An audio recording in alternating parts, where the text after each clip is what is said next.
कानपुर के लोकप्रिय सांसद माननीय सत्यदेव पचौड़ी जी, भारतीय जनता पार्टी की जिला की अध्यक्ष डॉक्टर बीना आर्य जी, लोकप्रिय विधायक और किदवई नगर से भारतीय जनता पार्टी के प्रत्याशी श्री महेश त्रिवेदी जी, छावनी से भारतीय जनता पार्टी के लोकप्रिय प्रत्याशी श्री रघुनंदन सिंह भदौरिया जी, महापौर श्रीमती प्रमिला पांडे जी, प्रदेश उपाध्यक्ष श्री विजय बहादुर पाठक जी, विधानसभा के संयोजक श्री नीरज चतुर्वेदी जी, पूर्व जिलाध्यक्ष श्रीमती अनिता गुप्ता जी, उमेश निगम जी, श्री प्रबोध मिश्रा जी, शिवराम सिंह जी, राम बहादुर यादव जी, दिनेश राय जी, सतीश शर्मा जी,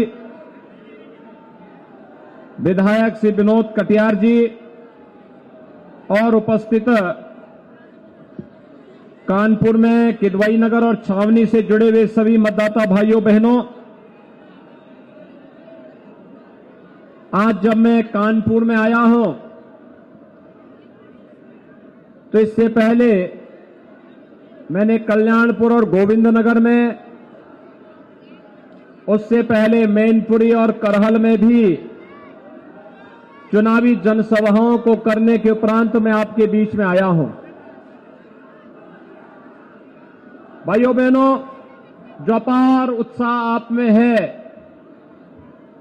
यही उत्साह मुझे गोविंदनगर, कल्याणपुर, मैनपुरी और करहल में भी देखने को मिला है। आज जब मैं आपके बीच में हूं तो भाइयों बहनों, 2 चरणों के चुनाव संपन्न हो चुके हैं और तीसरे चरण का चुनाव 20 फरवरी को संपन्न होगा। 2 चरणों के चुनाव रुझान इस बारे में स्पष्ट संकेत करते हैं कि भारतीय जनता पार्टी प्रचंड बहुमत के साथ एक बार फिर से उत्तर प्रदेश के अंदर सरकार बनाएगी और इसलिए कानपुर वासियों का भी आह्वान करने के लिए मैं आया हूं। भाइयों बहनों, जब मैं कानपुर में भी आया हूं, मैं अभी थोड़ी देर पहले अहमदाबाद की एक न्यायालय के फैसले को पढ़ रहा था। अहमदाबाद में एक सीरियल ब्लास्ट हुआ थे, कई लोग मारे गए थे और भाइयों बहनों, उस सीरियल ब्लास्ट की घटना के लिए जो आतंकी जिम्मेदार थे, उसमें आजमगढ़ के संजरपुर का भी एक आतंकवादी था और इससे भी गंभीर बात है, उस आतंकवादी को आज वहां की माननीय न्यायालय ने मृत्युदंड की सजा दी है।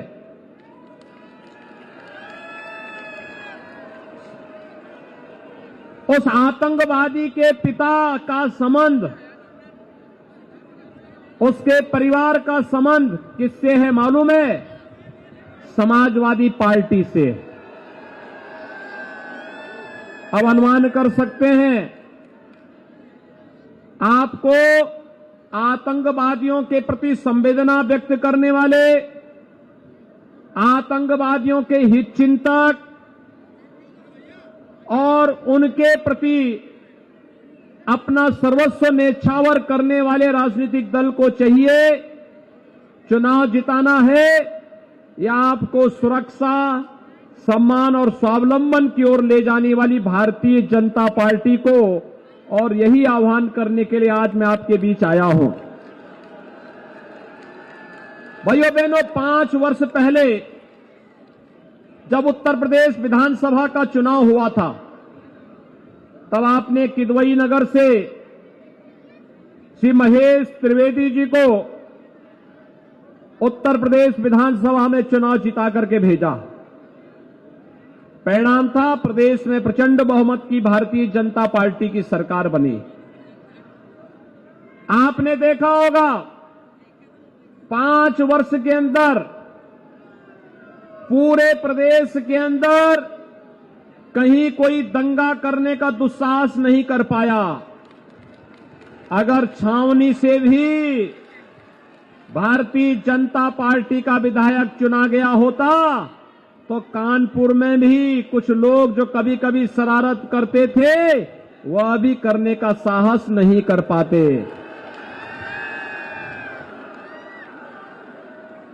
2017 के पहले 5 वर्ष 2017 के पहले 5 वर्ष हर तीसरे दिन एक दंगा होता था। हर तीसरे दिन एक दंगा होता था। और भाइयों बहनों 5 वर्ष में 700 से अधिक दंगे हुए, सैकड़ों नागरिक मारे गए, महीनों महीनों तक प्रदेश में कर्फ्यू रहता था। और 2017 से 2022 के बीच में जब मैं आपके साथ इस आज सीधे संवाद बनाने के लिए आया हूं, मैं इस मंच से कह सकता हूं कि हमारी सरकार के समय कोई दंगा उत्तर प्रदेश के अंदर नहीं हुआ, क्योंकि इन दंगाइयों को मालूम है कि आज के दिन पर दंगा करेंगे तो अगले 24 घंटे के अंदर किसी चौराहे पर उनके फोटो लग जाएंगी और अगले 24 घंटे के अंदर उनके घर में नोटिस पहुंच जाएगी वसूली की। भाइयों बहनों, उत्तर प्रदेश आज दंगा मुक्त है, भय मुक्त है, गुंडागिर्दी से मुक्त है। और जिस प्रदेश से कभी व्यापारी पलायन करते थे आज वहां पर प्रगति हो रही है और अपराधी उस प्रदेश से आज पलायन कर रहे हैं। ये नए भारत का नया उत्तर प्रदेश है। याद करिए 2017 में जब हमारी सरकार आई थी, हमारी सरकार ने 2 कार्य किए थे। पहला कार्य अन्नदाता किसानों और बेटियों के लिए समर्पित था। हमने हर थाने में एंटी रोमियो स्क्वाड का गठन किया था, बेटी को सुरक्षा प्रदान करने के लिए कि हर बेटी, प्रदेश की हर बेटी बिना भय के अपना स्कूल जा सके, अपनी कॉलेज जा सके, उसके सामने सुरक्षा का कोई संकट ना आने पाए, इसके लिए एक व्यवस्था हमारी सरकार ने किया था। और अवैध बूचड़खानों पर प्रतिबंध लगाते हुए हमारी सरकार ने 86 लाख किसानों का 36,000 करोड़ रुपए का कर्ज माफी का कार्यक्रम भी उत्तर प्रदेश के अंदर किया था। लेकिन याद करिए 2012 में जब समाजवादी पार्टी की सरकार आई थी, समाजवादी पार्टी ने पहला निर्णय क्या लिया था? पहला निर्णय समाजवादी पार्टी ने लिया था अयोध्या में राम जन्मभूमि पर आतंकी हमला करने वाले, काशी में संकट मोचन मंदिर पर आतंकी हमला करने वाले, अयोध्या, लखनऊ और वाराणसी की कचहरियों पर हमला करने वाले और सीआरपीएफ कैंप रामपुर पर हमला करने वाले आतंकवादियों के मुकदमों को समाजवादी पार्टी के मुख्यमंत्री ने वापस लेने के लिए सबसे पहली फाइन साइन की थी तो उसी से की थी। ये फर्क साफ है आपके सामने। एक तरफ प्रदेश के विकास को गति देने वाली, बिना भेदभाव के प्रदेश के अंदर विकास की प्रक्रिया को तेजी के साथ आगे बढ़ाने वाली, गांव के लिए, गरीब के लिए, नगर के लिए, नौजवान के लिए, महिलाओं के लिए और समाज के प्रत्येक तबके के लिए विकास की प्रक्रिया को आगे बढ़ाने वाली भारतीय जनता पार्टी की सरकार है। और दूसरी तरफ चेहरा देख करके विकास की योजनाओं में बंदर बांट करने वाली समाजवादी पार्टी या उससे पहले बहुजन समाज पार्टी या कांग्रेस से जुड़ी हुई सरकारें भी आज आप देख सकते हैं। भाइयों बहनों, समाजवादी पार्टी की सरकार हमसे पूछती है कि आपने विकास क्या कराया है। मैंने कहा भी देखो, मैं आज कानपुर में जा रहा हूं और कानपुर में वायु सेवा ये हमारी सरकार के समय प्रारंभ हो रही है। कानपुर मेट्रो का शिलान्यास भी हमने किया और कानपुर मेट्रो का उद्घाटन भी प्रधानमंत्री जी के कर कमलों से कानपुर में ही हो चुका है। और यही नहीं, कानपुर तो मां गंगा के आशीर्वाद से देश की कभी समृद्धतम नगरी हुआ करती थी। कानपुर का संबंध श्रद्धेय अटल बिहारी वाजपेयी जी से है। कानपुर का संबंध पंडित दीनदयाल उपाध्याय जी और सुंदर सिंह भंडारी जी से रहा है। कानपुर, कभी इसी कानपुर का 14 करोड़ लीटर सीवर कानपुर में मां गंगा को प्रदूषित करता था। आज भाइयों बहनों, सीसा मऊ के उस नाले को चौक करके एसटीपी में पहुंचा करके हमने सीवर पॉइंट को सेल्फी पॉइंट में बदलने का काम इसी कानपुर के अंदर किया है। मैंने उनसे पूछा, भाई ये आप तो बता दो आपने क्या किया है। तो उन्होंने बताओ क्या बोला। उन्होंने कहा विकास हमने भी कराया है। मैंने कहा क्या बताओ। उन्होंने कहा हमने भी कराया है। मैंने कहा बता दो क्या है। उन्होंने कहा देखिए, हमारे पास सड़क बनाने की फुर्सत नहीं थी, हमारे पास मेट्रो के लिए फुर्सत नहीं थी, हमारे पास सीसा मऊ नाला को चौक करके एसटीपी बनाने के लिए भी पैसा नहीं था, लेकिन हमारे पास जो पैसा था हमने उसका उपयोग किया। मैंने कहा क्या उपयोग किया, आप सुनना चाहेंगे। तो उन्होंने कहा कि हमने प्रदेश के पैसे का उपयोग कब्रिस्तान की बाउंड्री वॉल में खर्च करके लगाया। अब आप सोच सकते हैं, उनके सपे में महोत्सव होते थे तो महोत्सव के नाम पर केवल एक महोत्सव था, वो था सिपाही महोत्सव। एक महोत्सव था और वह था सिपाही महोत्सव। और भाइयों बहनों, भारतीय जनता पार्टी की डबल इंजन की सरकार के समय दीपोत्सव अयोध्या का दीपावली के अवसर पर पूरा देश और पूरी दुनिया मर्यादा पुरुषोत्तम भगवान श्री राम की अयोध्या से जुड़ती है। होली आने वाली है और होली के अवसर पर मथुरा, वृंदावन और बरसाना की होली को वैश्विक मंच पर स्थापित किया रंगोत्सव के माध्यम से डबल इंजन की सरकार ने। काशी की देव दीपावली आज वैश्विक मंच पर छा रही है और दिव्य कुंभ और भव्य कुंभ भी प्रयागराज के माध्यम से छा जाता है। भाइयों बहनों, समाजवादी पार्टी की सरकार के समय हर नगर और मोहल्ले में अवैध असलों की बाढ़ आ गई थी। जगह जगह उनके गुर्गे तमंचा बना करके व्यापारियों से राजनी करते थे, बमबाजी करते थे, कर्फ्यू लगता था।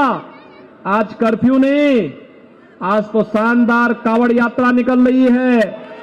आज बमबाजी नहीं, आज तो हर हर बम बम के नारे लगा करके कावड़ यात्री निकलता है और शिव के भजन गाते हुए पूरे प्रदेश को विकास की नई ऊंचाइयों को पहुंचाने के लिए आगे कार्य करता है।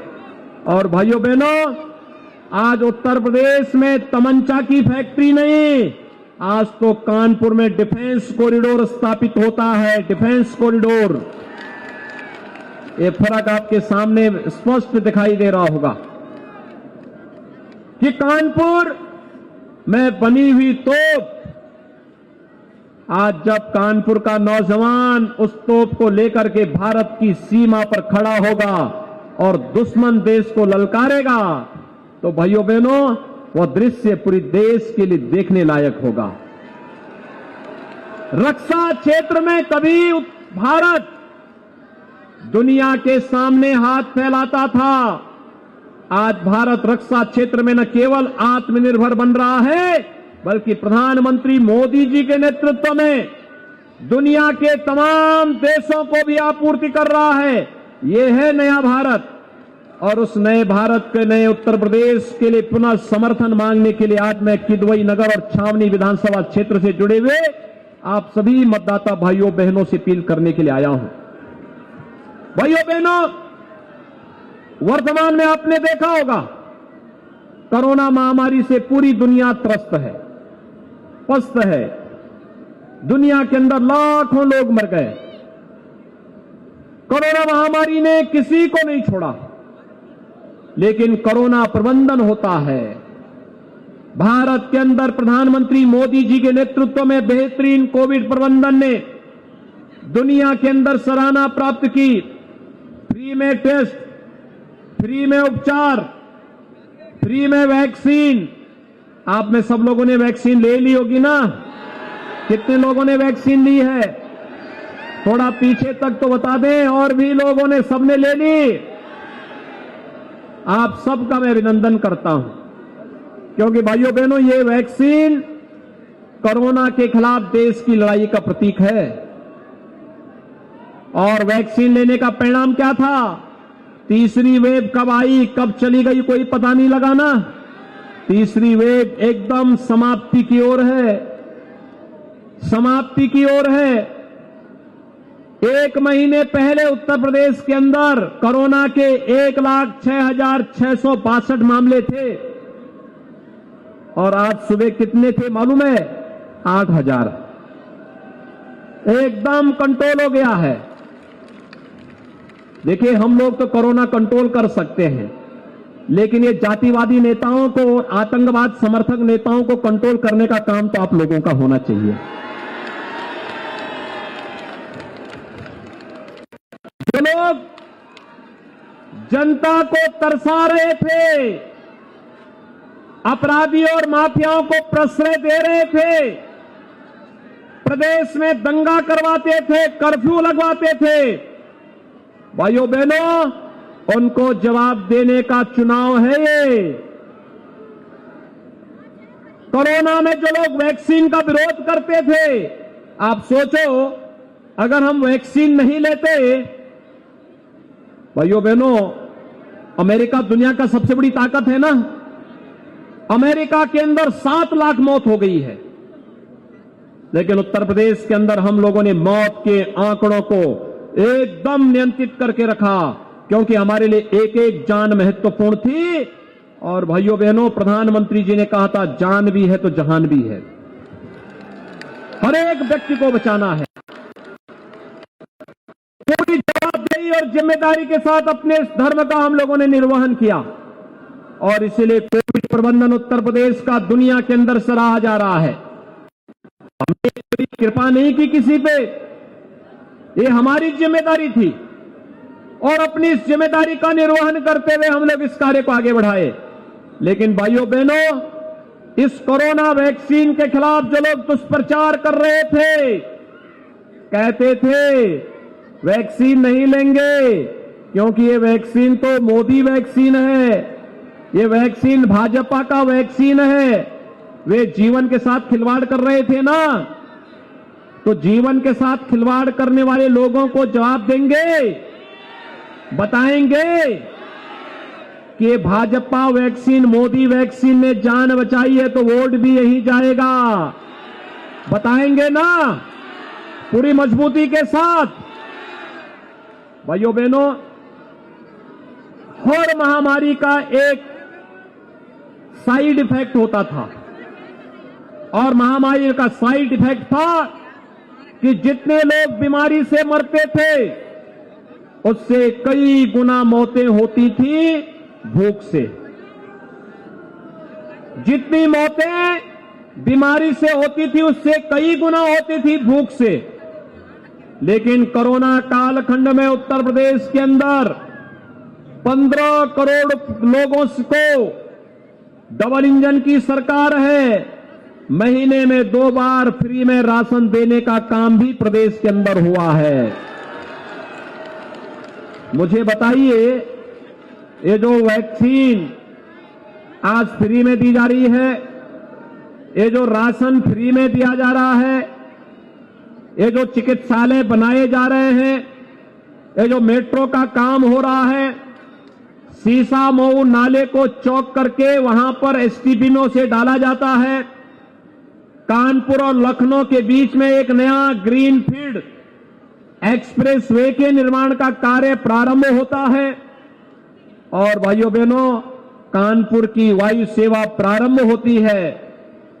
कानपुर में डिफेंस कॉरिडोर जो बन रहा है, पिछली सरकारें भी कर सकती थी ना, उनके पास सोच भी नहीं थी, फुर्सत भी नहीं थी, और उन्होंने इसके लिए आए हुए पैसे को क्या किया मालूम है ना? उनके इत्र वाले मित्र के घर में ये पैसा चला जाता था। कहां जाता था? इत्र वाले मित्र के घर में। और इसीलिए जब हम लोग सरकार में आए थे तो हम लोगों को लगा कि वास्तव में पैसा नहीं, लेकिन जब हम लोगों ने काम करना प्रारंभ कर दिया तो हम लोगों को लगा उत्तर प्रदेश से ज्यादा पैसा तो किसी राज्य के पास होगा ही नहीं। फिर हम लोगों ने कहा ये पैसा जाता कहां था? तो भाइयों बहनों, फिर हम लोगों ने एक तरफ तो विकास करना प्रारंभ किया, और मैंने तो एक हाथ में विकास की छड़ी ली और फिर एक नया यंत्र बनाया, और वह था बुलडोजर। एक हाथ में विकास की छड़ी और दूसरे हाथ में बुलडोजर का स्टीयरिंग। ये दोनों एक साथ जब चल रहे हैं, उत्तर प्रदेश विकास भी कर रहा है और भ्रष्टाचारी, माफिया और अपराधियों के सिर पर बुलडोजर भी चलाने का काम कर रहा है। आज तो प्रदेश में दंगा नहीं हो रहा है ना? आपको दंगा मुक्त और भय मुक्त प्रदेश चाहिए ना? बेटियां स्कूल जा सके भय मुक्त वातावरण में ऐसी सरकार चाहिए ना? तो भाइयों बहनों, इसके लिए प्रचंड बहुमत की सरकार चाहिए। कानपुर में किदवई नगर और छावनी से महेश त्रिवेदी और रघुनंदन सिंह भदौरिया जी को चुनाव जिता करके भेजेंगे। 20 फरवरी को चुनाव है। चुनाव में जीतेंगे तब जब पहले प्रातः काल उठ करके पहले मतदान और फिर जलपान के लक्ष्य को प्राप्त करेंगे। इस संकल्प के साथ जुड़ेंगे। तैयार हैं? मैं निश्चिंत होकर के जाऊं, बुलडोजर को मरम्मत करने के लिए भेज दूं कि 10 मार्च के बाद इसका बेहतर उपयोग हो सके। सभी लोग तैयार हैं? तो भाइयों बहनों, दोनों हाथ उठा करके मेरे साथ बोलेंगे, भारत माता की, भारत माता की, भारत माता की। धन्यवाद मुख्यमंत्री जी।